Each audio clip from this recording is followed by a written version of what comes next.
it's almost time to listen. Okay. We don't have to stay that much longer than while we're here. You have to listen. Maybe you can ask questions. And we'll go home and take a bath. But you have to listen. It's important to read this.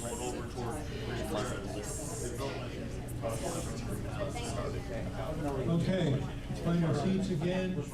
We can get Chris and Natasha to come up so we can get started here. Get your waters refreshed and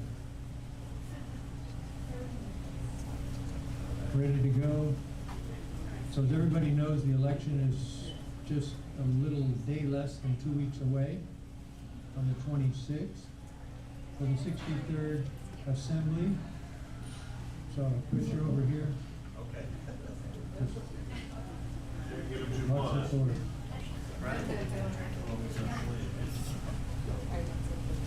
So, as you know, Bill Acelia used to represent us, and then he got an assignment from the president to go to Los Angeles to be the federal attorney for LA, so he stepped down. So now we had a primary with 4 or 5 candidates, including a write-in candidate, and now it's come down to 2 candidates for the final election in less than 2 weeks. So we have Chris and Natasha. There's their pictures as they appear on the FBI list. All over your mailboxes. So, and we've given them 3 questions initially to start with for them to answer that they could prepare for. Then we'll have questions after that. If any of you have written questions down, pass them up, and we'll go through those, and we'll open it up to questions. They have 2 minutes for everything. They don't have to use all the 2 minutes. If they use less than 2 minutes, then we can do more questions, right? So we'll initially give them 2 minutes to do opening remarks, and then we'll get into our 3 questions, and we'll show them up on the screen. So Natasha, we'll start with you for 2 minutes of opening remarks. It should be live. It is live. Thank you. Wow. Well, good evening, everybody. Natasha Johnson, current councilwoman for the city of Lake Elsinore. I've been serving there for almost 13 years, but now candidate for Assembly District 63. This has been an incredible whirlwind. I'm sure my opponent can tell you, just over 70 days. We didn't have a lot of time to make a lot of decisions, but the one decision was to say yes to a call to being needed. I don't know anybody that I currently serve with as elected officials that thinks that going up to Sacramento and fighting for the state is a super attractive and well-paying job, but I do know that there's a need. And so I grew up a military brat. I've lived all over the world. One thing that was really important to me was growing roots in a community. And so when I did that, I had no idea that that would turn into a life of service. My husband owns small businesses. I work for corporate America. We raise all men. So I am the king of, or queen of my household. I'm probably the king too, actually. But all that to say that this isn't just about a job for me. This is me walking away from a career to go serve because there's a need. California is broken. It doesn't matter what your party is. It doesn't matter what your zip code is. There's a lot of dysfunction. We need help. We need to be able to afford to live here, and we need to be able to protect our communities, and we need to have some local control back. So I said yes to this journey, and here we are. And just in 2 weeks, we will be voting once again, and whoever is joining will be joining part of the solution that we need to bring California back and repair it. So, Natasha Johnson, happy to be with you. Okay, I'm sorry, it's the teacher in me, but I have to stand up when I talk. My name is Chris Schultz. I am the Democratic candidate in the race for Assembly District 63. As Natasha pointed out, glad to be here this evening. Always glad to be in front of this group because it really is a pulse on all the things that are going on in this community. And no candidate wins an election. It's the community behind candidates that win elections. I am a father of 3 myself. I grew up on a working farm in a Republican household. Literally, as a teenager, I spent my days behind the wheel of a John Deere tractor, heavy implements. I could fix your car, weld you up something nice. But my mother Republican precinct committee woman was very concerned that I get an education. And so I did go to college, got a little carried away, got my undergrads in English and became a teacher, and then got a master's in English. My wife and I raised 3 boys.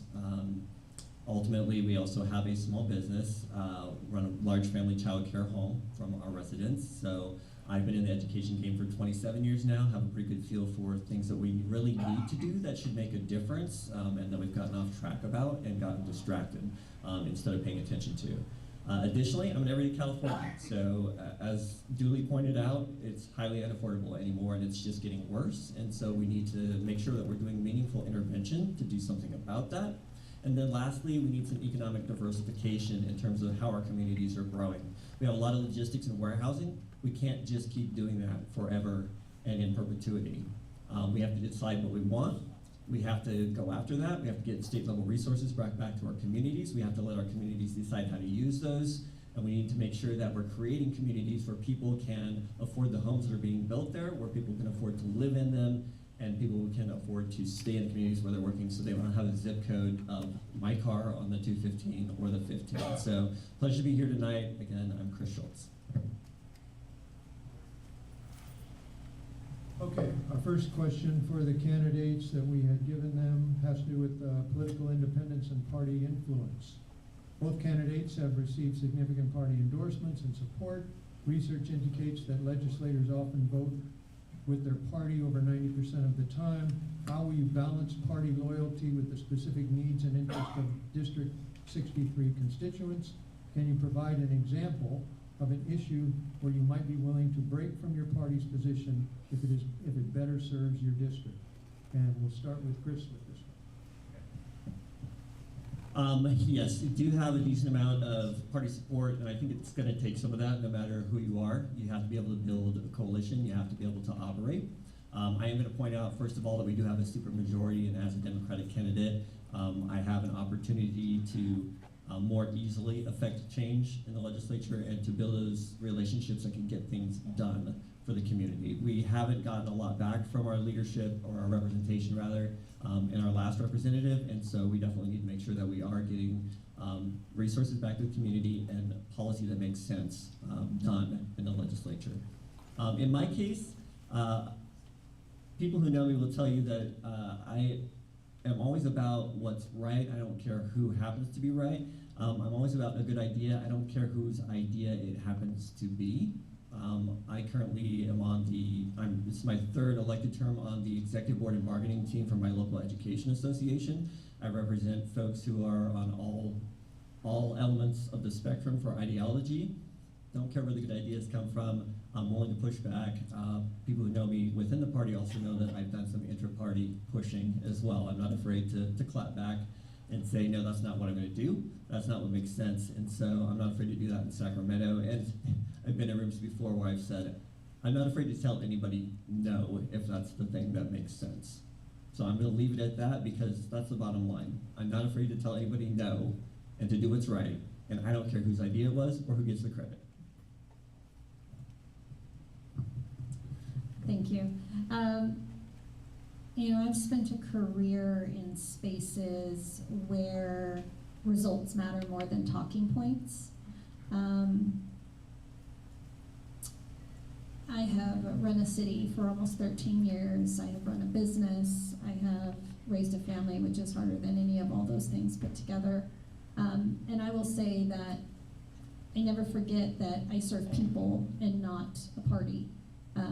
As a Republican, you need the support of your party, but one thing that the party is very concerned with is making sure that they have someone that toes the party line. And the conversation is more about, we have to do the right things for the right reasons, not for the right people. The people we're serving is in the communities. Something that Chris brought up, and is a very well-known fact, is our former 2 assembly members fought incredibly hard. Their voices were loud, but that did not translate into results back to the 63rd district. We don't have any bills or successes that we can point to say that worked.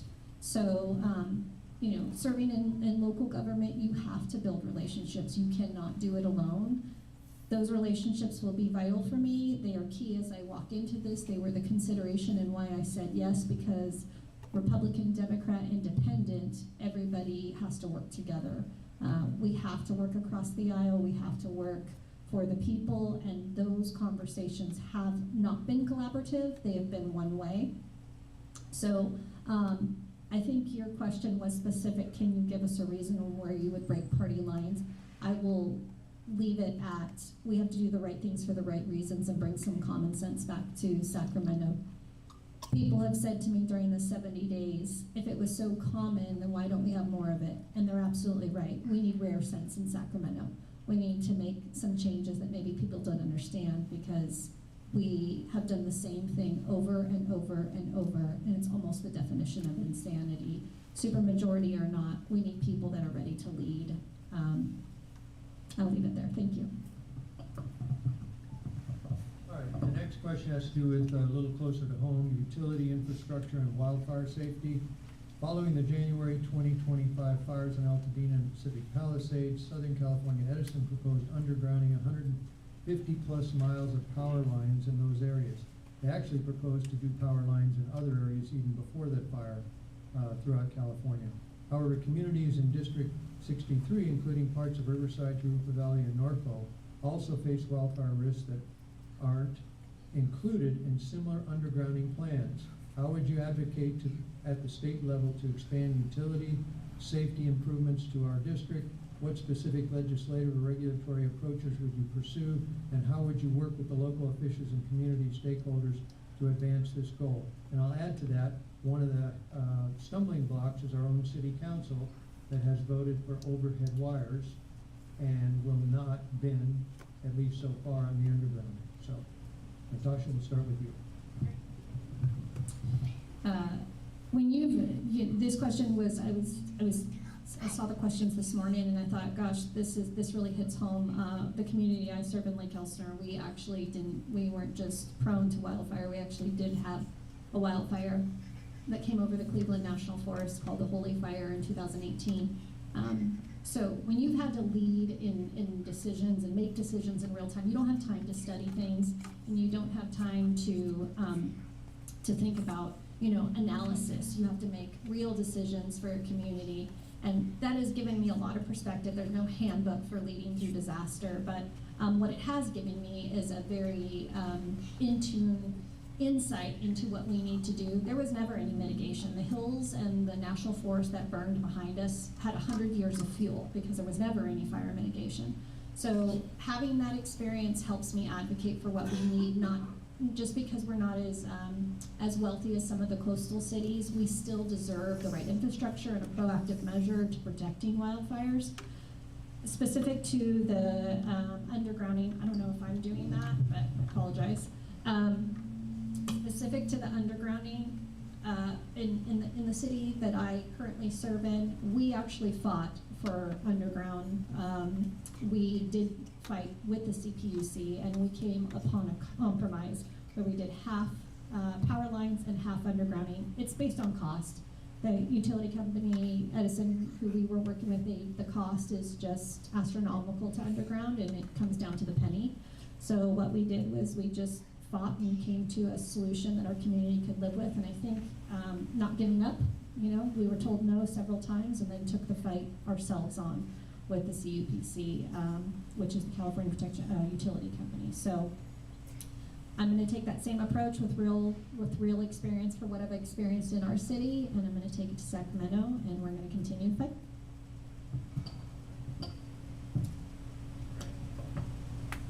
I think when it comes to the RTRP, there are a couple things to think about here. Number one, the CPUC has an incredible amount of power, and a lot of times we find that our legislature does a really good job of shielding itself or mitigating responsibility by creating independent commissions to do that job for them.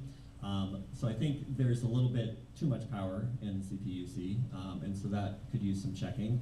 Number two, when Edison talks about the expense of undergrounding, we have to take that with a little bit of context. I think in 2024, Edison's profit was like 1.9 billion or something like that. So ultimately, it is expensive. They are an investor-owned utility, and so we get in this tough place where we're at an inflection point, right?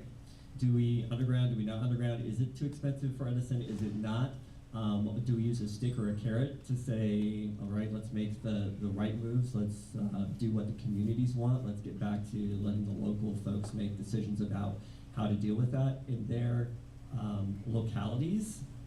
Where do we go? And ultimately, it's one of those things where there's another issue flying around in this too, which is the wildfire insurance and fire maps, and it's just a conflagration of a lot of things. And so we've got to look at, number one, making sure that the legislature is taking responsibility, and if we're using taxpayer money, there's got to be sticks and carrots if we're going to say, all right, if we help do this, then we need to make sure taxpayer money is first out and with interest or something to that effect. Ultimately, what we can't do is be saying, oh, well, a company that's making profits is telling us it's too expensive, so we're going to bail them out so that we can take care of our communities. So my approach is really look at the whole picture, the big picture, and say, what are we going to do that's really responsible?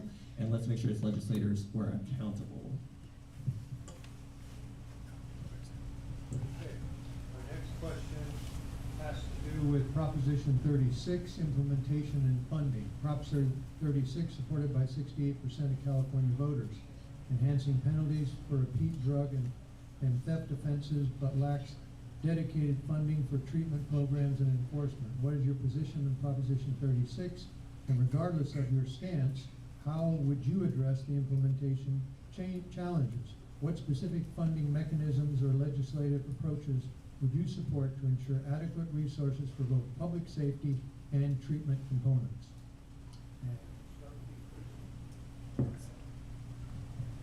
No matter your position on Prop 36, voters gave us a mandate as legislators, right? 68% of folks said we want to do this.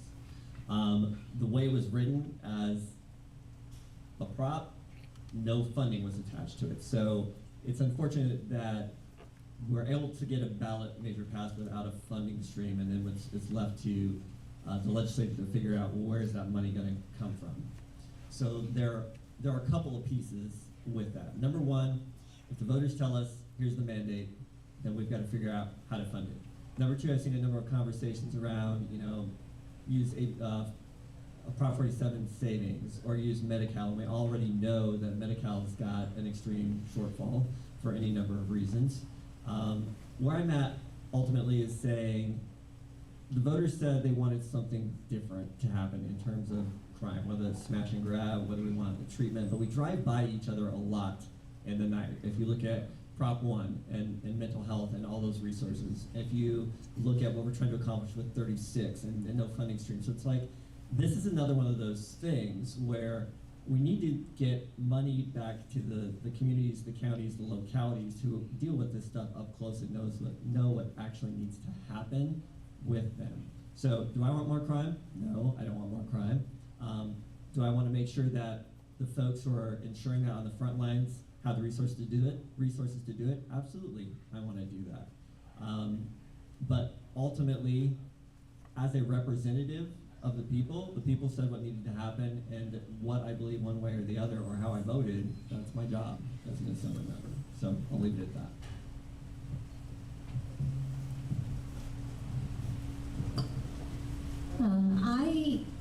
I fully support holding people accountable for what they did. I think Prop 36 allows us to give some tools back to law enforcement. Something I failed to mention in my beginning opening statement is I come from a law enforcement family, so this is not just policy for me, it's personal. However, the non-funding of the mandate, what that does is it's smoke and mirrors for fixing a problem. We did not fully intend to fix or provide resolution because there was no money behind it. The only way we're going to do that is we have to reallocate services. The key to some of our crime, our homelessness, all the things that Prop 36 can help with, the dollar amount for some of our theft, is we have to provide services. Rehabilitation is only a part of law enforcement, and it's an investment. People think we need to hold people accountable for their crimes, and the law is the law, and that's all we have to do. But if we don't help people to get better, if we don't give them alternatives, if we're not getting down the line and actually fixing the root of the problem, we're in a cycle, and that cycle will not continue. I have had the opportunity to balance public safety budgets for some years now, a much smaller budget than at the state level, but still the same thing. And I will tell you that every penny matters, and it's not just about taking public safety budget.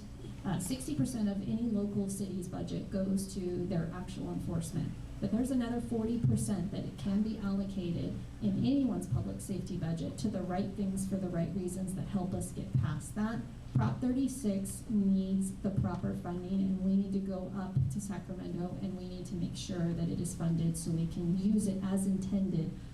The voters spoke very clearly, and I'm very supportive of that. Okay, we've got some questions from the crowd here that wrote down.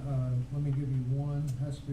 You noticed that in Texas recently, they're in this big squabble over redistricting, and now the parties are all running around saying, well, if you redistrict there, we're going to redistrict over here, and we're going to redistrict over there.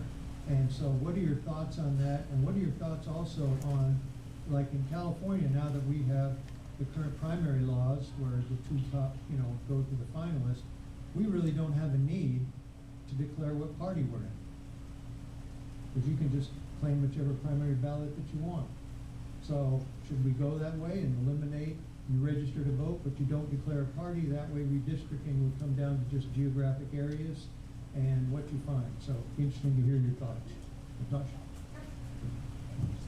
Yes, I'm aware of being asked many times this question lately about redistricting and our thoughts, and isn't it interesting that there are some things that the legislator hasn't been able to do for years, but suddenly they're able to come together, and within a few days they've been able to create a plan for how they're going to address this in California. That's interesting. It just shows us that there's hope for when you're motivated to do something. But for me, I support the people, not the politics of it. I was recently asked if how I would go about redistricting, and I don't think that what is happening, what the governor is doing, is something I can support personally. But I'm not a state legislator yet. In 2 weeks, we will have one.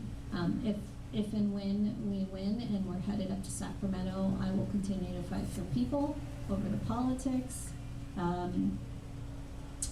I am completely opposed to what the governor is doing right now, and I'll make no two bits about it in saying so. It shouldn't matter what your zip code is. We need to let the people decide.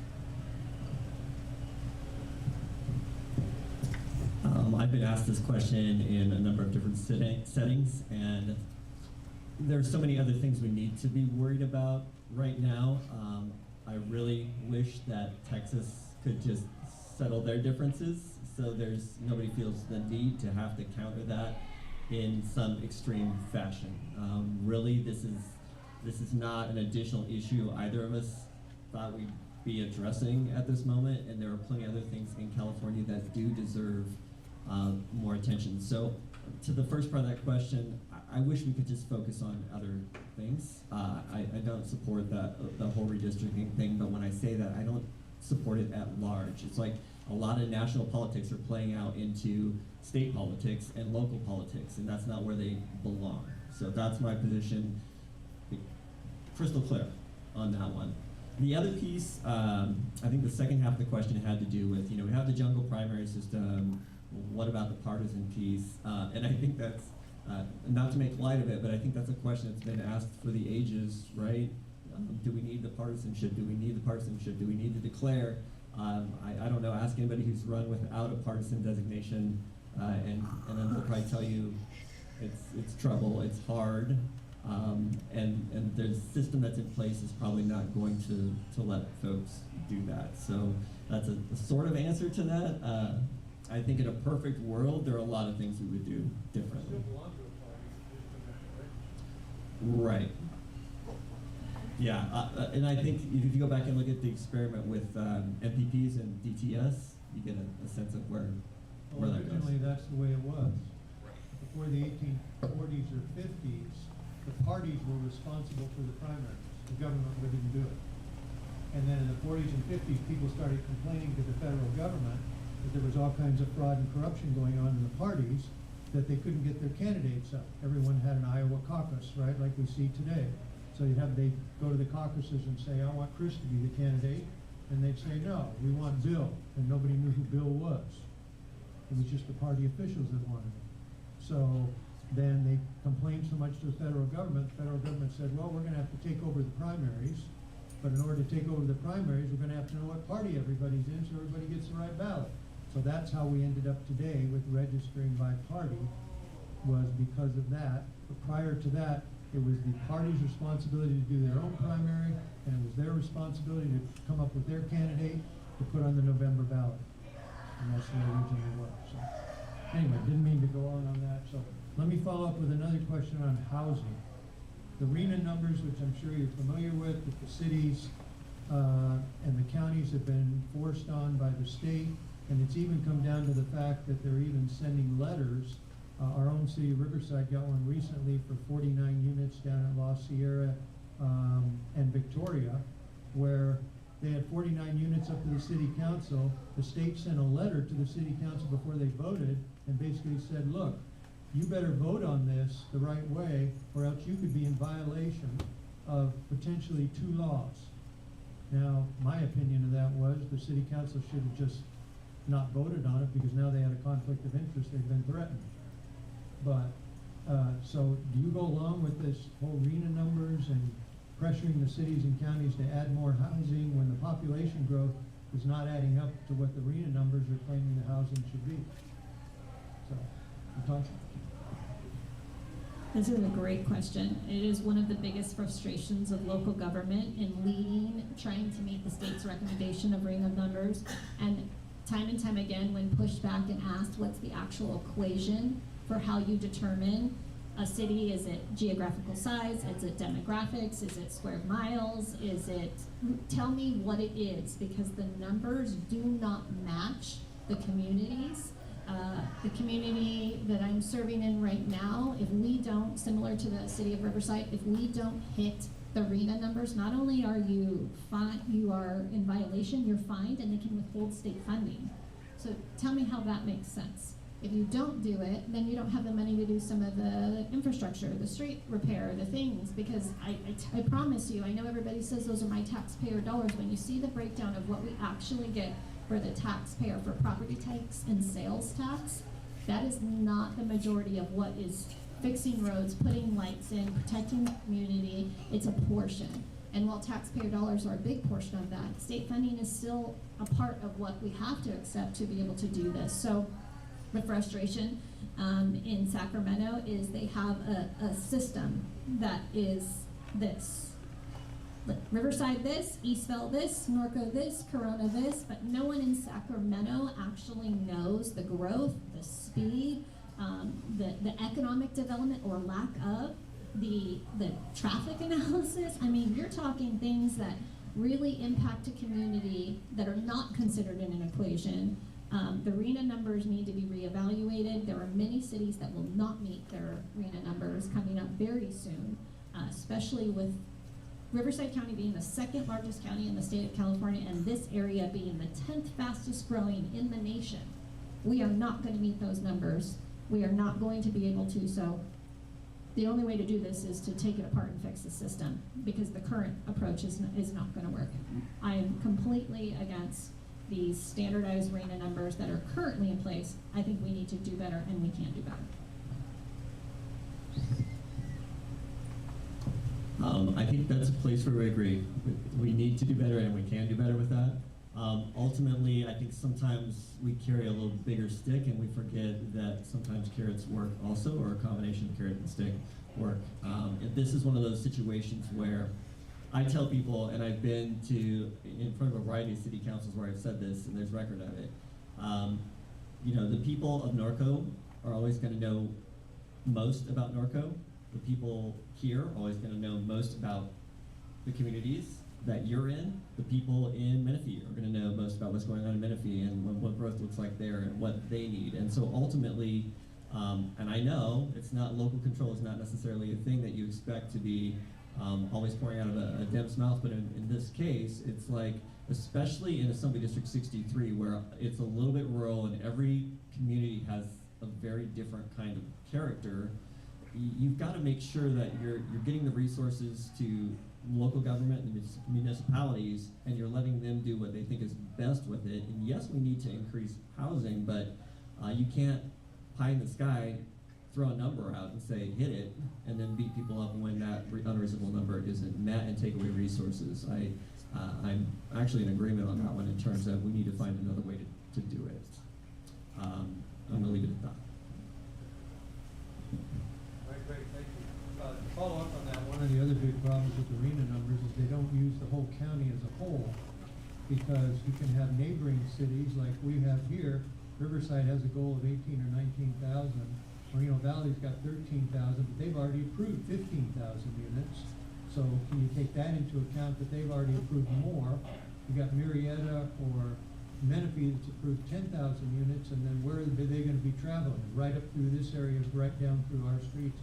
So our infrastructure will be beat up 3 times more than the RHNA numbers. So it really is more complicated than it is. Their approval versus actually being built. They're approved units, but not in full development or development. That's the issue. Right, that's the issue. Okay, so we'll take questions now from the audience. So Brian's got a mic, so please be concise with your questions. And okay, I had 3 questions on my card, but Lewis took one of them on the RHNA. I apologize. Yeah. So, right now, parents want to opt out of the transgender nonsense that's occurring in schools. They want this opt-out option. But the state sues the local school districts for doing this. How can this be? And what's your position on this? That's only my second one. One of the key priorities that we've talked a lot about and that I've been sharing in my campaign is that parental rights and education. We've gone so far backwards when parents are being pushed out of conversations. I can't speak to the litigation part of it. I'm not an attorney, but what I can tell you is the state of California doesn't get to tell me how to be a parent. And we have forgotten what it's like to be a parent. I also know that to be a legislator, you have to have a little bit of information about a lot of things, right? But there's something that no one can tell you about unless you've been it, and that is a parent. I think we both share that. And in a conversation where I'm being told about my child, there has to be more opportunity for parents to get back to the table instead of being pushed out of conversations when it comes to their children's education. Minors are minors, period, for a reason. I think if that doesn't clear up how I stand on the issue, I don't have all the answers on how to fix it. I don't think it's an easy fix. We've gotten to a place where we are a litigious state, and that's how we handle everything. We sue people. We just sue people for everything. That's not the answer. It's not getting us anywhere. So for me, parents need more rights. Parents need to be able to not opt out. That is the person, the human that you created, you should be able to know what's going on with your child, your creation, till they are of an adult age. I'll leave it there.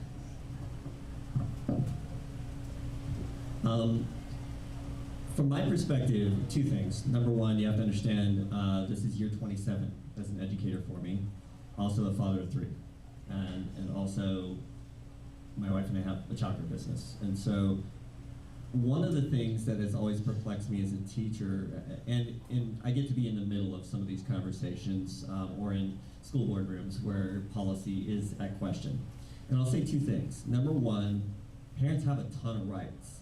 And as a classroom teacher, I wish sometimes they would exercise them more. I don't get all the calls that I want from parents. I don't get the visits that I'd like to have. with parents. They're not coming to the events because they're busy. There are a lot of rights on the books that you have if you exercise them. And believe me, as a parent of, I have one son who's on the autism spectrum, and so we did the IFSP, the individual education plan, the whole SPED thing, you know, and I had to have some arguments sometimes with people that I worked with for a long time that I couldn't believe I had to have those arguments with. But ultimately, where we've gotten off track here is when we get down to that conversation, we're talking about maybe 1% of the population. I can tell you in the school district I work in, the policy that's impacting folks impacted one student at the time that came across the dais. So I'm not saying it's not an issue. I'm not entirely sure how to fix it, but what I'm telling you is we have way bigger problems that deserve way more of our attention. I remember a time when children had no rights. And they were definitely more afraid of their parents than they were the police. That was 1692? Oh, you're gonna roast. Close. You got it, did you have another? Yeah, go ahead, Mike. I also. Wow. Hello. Just got turned on. Hello. I also have an education question. As probably everybody knows, 4th and 8th grade reading and math scores reaching attainable or grade level is somewhere between 30 and 40%. In the big beautiful bill that passed, there is a provision in there for states to allow a program with federal money for parents to opt their kids into charter or private school. But the governor and I think the legislature have to approve that. There's no money comes out of the state, it's all federally funded. But we all know that the California Teachers Union controls the state of California. And they would close every charter school down tomorrow if they could. What is your position on allowing this, and would you work for it so that people that have their children in underperforming bad schools have a way out, because most of them don't?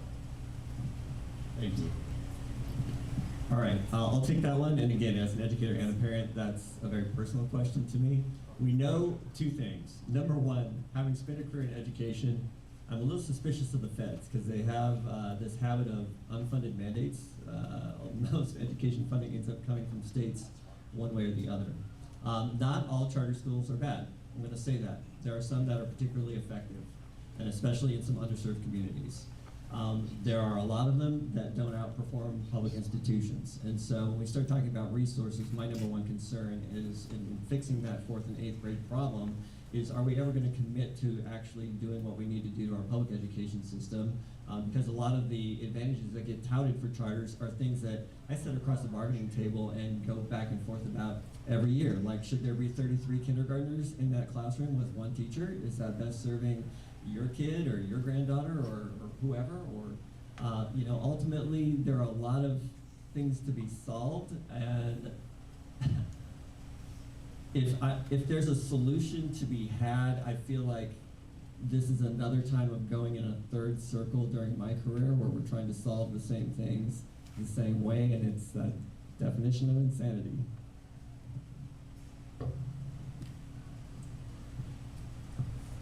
I think this is a really great topic because there is current legislation at the state right now that's working to work against some of the charter schools. It's AB 84. Here in Riverside County, there is a plethora of charter schools. I will be very transparent. My youngest son is in a charter school program, not because he was at an underperforming school, because he has learning disabilities and we didn't have any choice. We had exhausted all public school education opportunities. My older children have wonderful public school experiences. So sometimes it's not a choice. Sometimes it's not about, this was a lifeline for us. So I'll tell you, my support would go right now. If currently in the assembly, I would be working extremely hard to advocate for the opposition and opposing AB 84. AB 84 is an assembly bill for homeschool and charters that basically, in theory, defunds, destabilizes, and destroys charter school programs. it doesn't allow them the funding to continue, so you're forced back into public school. So while I don't know the particulars about the big beautiful bill and the federal funding, I too am a little nervous about that, to be honest with you, because California has a different way about doing everything. But I will say that charter schools, we need to advocate for these options. This is just another option for education, and if we really want to fix California, we have to remember, I'll tell you, I'm not an educator like my opponent here, but I will say that the children are our future, and if we don't put our money and invest in that, and whether it's public school, charter, private, it doesn't matter. However they want to get their education, that's the most important part. And then we also need to focus on some higher education options for alternatives. But to answer your question, yeah, I would support that, and I would fight for that. I think that it's very important. I feel like we need to continue to provide options, not remove options. Go ahead.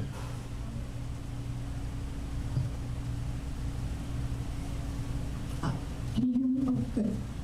I have a question about the federal government asking our universities, colleges, for a list of all their undocumented students. You know, now that all the students are returning back, specifically UCR, how do you feel about the universities obligated to provide that information so that these students will then be arrested and deported?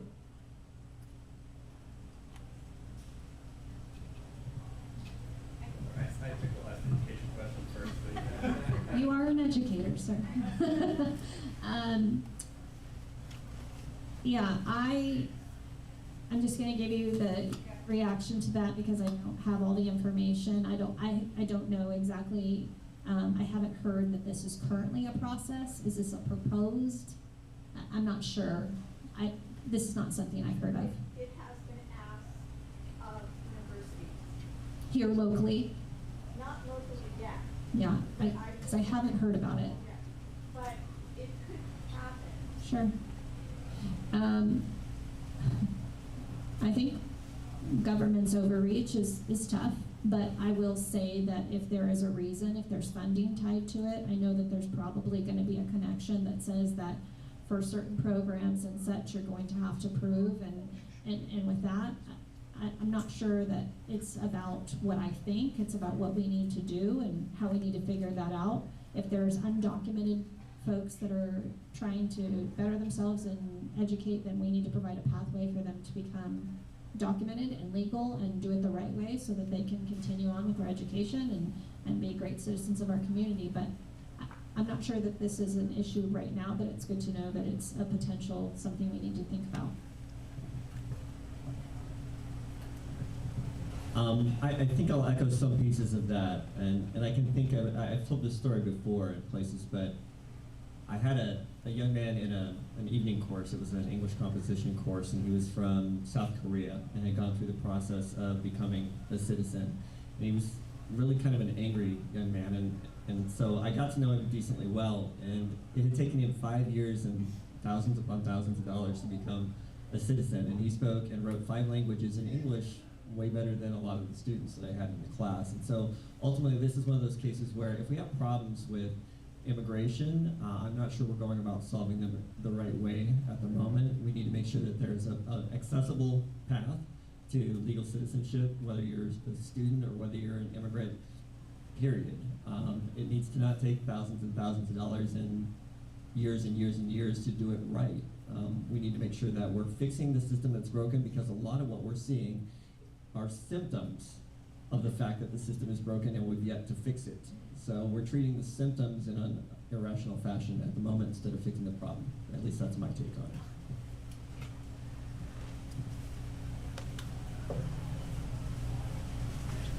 Here's my phone. I've got to twist this or something. Push the button. Hello? You gotta push the button. Numbers are showing that it's working. Hello? Mike doesn't want you to ask a question. We can hear you. If that's Okay, I think I that can helps. speak up. Yeah, you know, so, yeah, get your earplugs on. So I, addressing the supermajority, are you aware that earlier this year, in the past 6 months, that they can't hear me? That a Democrat assembly person named Member Valencia was removed from his committee assignment because he decided he was going to vote in the committee with the Republicans. So why on earth would we want to keep feeding this supermajority as we go forward? It's like negotiating with gangrene. Please give us your comments. I'll take it now. I'll just say, this isn't really, you know, we can't speak for those that are making decisions or not making good decisions, I'll just say that. There is a supermajority, and to that point, we do need balance. We need to get to a point where, you know, I'd be remiss to say that having 80 legislators and right now currently 19 of them being Republican, there's not any balance, we know that. And also some of the decisions that are taking place in California being so fed up no matter what your party is or lack of party. I'm not saying get rid of every Democrat, I'm saying let's provide some balance so that we can have some educated conversations, discussions. Right now there's not even discussions. To your point, some Republican legislators are authoring bills, they're not even being read. They're passing it across the aisle to a Democrat legislator, and now it's being read because it's authored by a Democrat. Those are the kind of tactics that are currently happening in Sacramento. And I think that that's the issue. It has become so polarized and partisan that I think we've forgotten what they're there to do, the job and the role that they're there to serve. And so it's not gangrene, it's ridiculous. We just need to provide some balance. It doesn't need to be one side full or not. It needs to be people that want to go up there and lead. They're ready to make decisions. They're ready to have, you know, they're courageous about, we call it political courage. It's not easy to find. It's not always popular, but when you never forget who you serve and what you're there to do, and you do the right things for the right reasons, it doesn't matter if it's popular because you're doing your job. I'll turn it over to you.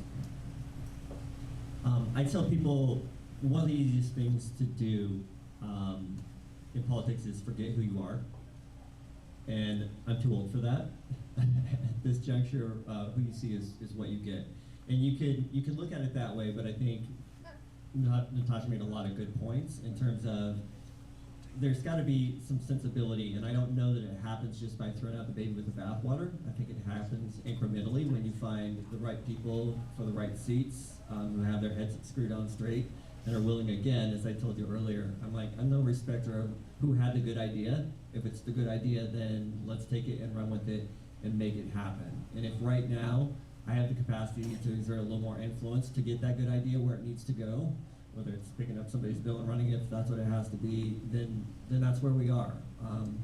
So again, it's a long road to that balance. I spent part of my life in a state that was a supermajority Republican legislature. We had a lot of the same problems that we have here.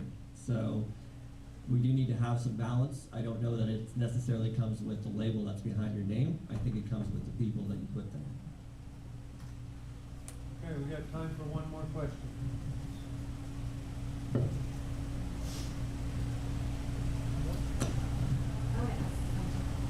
Have either one of you accepted funding from any foreign agencies? Because we're starting to see a lot of candidates accepting money, which is causing them to make decisions that are not best for us in America and Americans? I can answer that. No, my answer is no, I have not.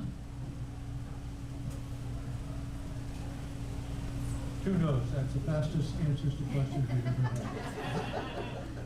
And they call themselves politicians.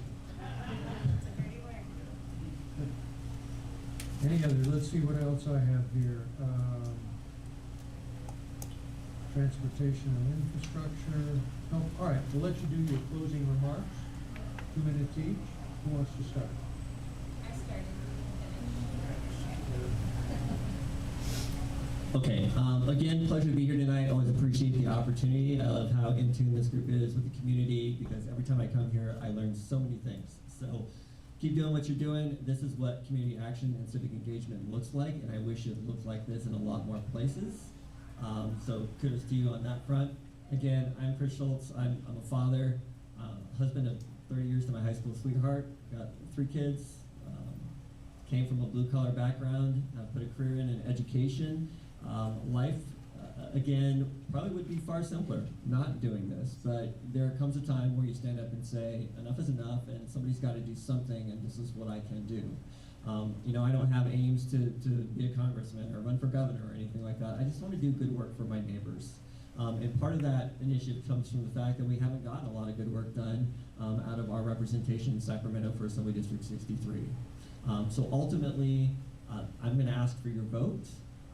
Again, my core issues here are really 3, and they're one and the same. One of them is making sure that we are having the conversations around education that we need to be having. We need to make sure that we're letting kids know they can make a good living in a trade, that they can be entrepreneurs. We're making sure they have access to cheap college credit if they can get it. As a dual enrollment instructor, I've seen that work a lot. We need to make sure that we've got university capacity for kids who want to go to school in-state. Want to make sure that we're diversifying our economic landscape in Riverside County. I mean, we can't do logistics and warehousing forever. We have to decide what comes next. We have to go after it. We have to make sure we've got a representative who can bring those resources back to the district and let communities decide how to best use them. And then ultimately, I think when you pull those pieces together, education is an economic driver, and affordability is a crisis, folks. We need to address on so many fronts, whether it's housing, whether it's insurance, fire insurance, it doesn't matter what it is. I ask for your vote because I think those are the things that we need to be looking at to solve. Thank you. So I want to leave you with a few things. This isn't an aspiration of mine. This isn't something, you know, saying to Chris's point, this isn't something I ever woke up and thought, oh, I'm going to be a state legislator someday when I grow up. Definitely not that. I have a very incredible, rewarding career at Navy Federal Credit Union. I've been there 18 years. I love my service. I'm the only one in my family that didn't do military service, but I served the military, so it's kind of like a way to serve, but not being active duty. I've loved it. I've loved every minute of it. I've also loved serving my community, and for the reasons we both mentioned. My husband owns 2 small businesses, and you know, you just get fed up. There's a lot of things, but you have 2 choices. You can complain or you can do something about it. So 13 years ago, I decided to do something about it, and I got involved. You know, we were part of the Chamber of Commerce and supporting the business community, and they actually had mentioned run for city council. I didn't really understand even what that meant or how involved or what kind of authority, but I thought, you know what, you're right. And you learn as you grow, and politics is not easy. It's not for the weak, and I know there's a lot of gameplay, and I know there's a lot of, you know, negative connotation around politics, but I share this with you from, you know, hopefully from the most vulnerable part of my heart. I know many of you do not know me, but people who do this for the right reasons are few and far between in this arena. They truly are. And the good ones are easy to spot. I will tell you that transparency, approachability, being responsive are the top key things any elected can do. It's what I've remained focused on. You're never going to know everything, but if you remain committed to the people you serve, show up, listen, and you know, fact check, do what you can, ask the questions, don't be afraid, you're going to do well. And I have done well. I've done really well. And for that, it is the reason why when every single, you know, elected up the corridor that serves in all these other cities said, Natasha, we come behind you and we want you to do that. Republican, Democrat, Independent, all the things. I said, okay, you know what? Let's do this. I'm not doing this because I have a career aspiration. I'm doing this because I want home to be the place my children call home. I want my business to succeed. I don't want to have to move out of California because I can't afford to live here anymore. I want public safety. I want to feel safe in my community, and I want our state to be able to afford that. I don't want to push every single business owner out because we can't figure out our carb and our gas situation. I want to make sure that refineries aren't closing. I want to make sure that healthcare is there. I want to make sure we have mental health services. I'm going to go on and on and on and tell you that I am a politician. I am. I've been elected for 13 years. I get to go to work on day one. I don't have to build relationships. I go to work. So with that, I hope that I have your vote, and I will tell you my phone number. I'm sure I see someone's Facebooking it. Everybody has been calling me. It's 951-218-1459. It's my personal cell. I'd love to chat. Thank you so much for having me. Let's give the candidates a big hand. This is a lot of work. It's been a fast-paced election time, only a couple of months to get through this, so my hat's off to both of them for throwing their hat in the ring and doing this. I want to thank them for coming. We need everyone to get out and vote. If we don't start get out and voting, then we're going to lose control of our country. It's that simple. It's we the people, for the people, by the people, and we got to get out and vote. 300,000 ballots were mailed out for this election. Only 58,000 came back for the primary. That's less than 20%. That's a crime in itself. We've got to get out and start voting, and people got to stop. Every time you ask the public as a poll, they'll tell you 80% of the public is fed up with the legislators they have now in Congress and everywhere. But then when you ask them about their legislator, they go, "Oh no, my guy's fine." It's all the rest of them that are bad. People need to start looking at who they've got in office in their own backyard and start making some tough decisions so that we can get things back on track. So I thank the candidates. Thank you very much.